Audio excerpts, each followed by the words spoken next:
The trials of Dellen Millard aren't over. Dellen Millard, 28 years, has now been formally charged with first-degree murder in relation to the deaths of Wayne Millard and Laura Babcock. Over the next 2 years, he will be in court to face 2 separate counts of first-degree murder.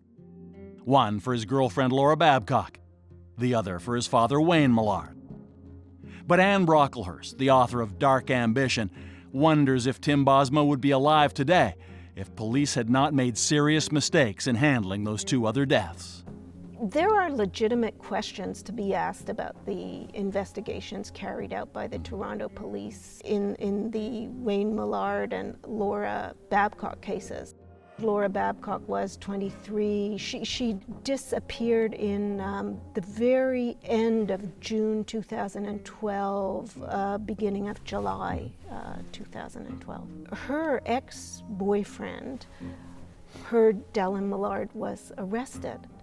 And the moment he heard the news, he phoned her parents because he had been very active in trying to find Laura. And he had seen her last cell phone bills, and the last 8 calls that Laura Babcock had made had been to Dellen Millard. Literally the last calls on the phone before she disappeared. Yes. We know very little about the death of Wayne Millard. We know there was a 911 call and that the police showed up. We know that it was originally deemed a suicide from newspaper reports.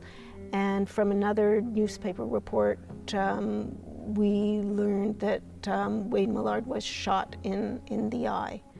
And from yet another newspaper report, we know that police believe that the gun used to shoot him was trafficked. From what you've been able to gather about this man, what was going through his mind? Was it just a sense of invulnerability?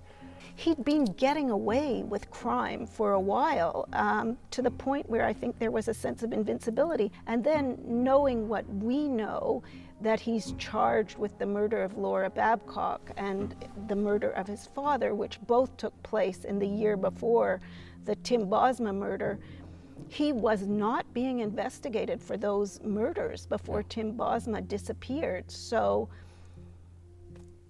the police hadn't even shown up to question him.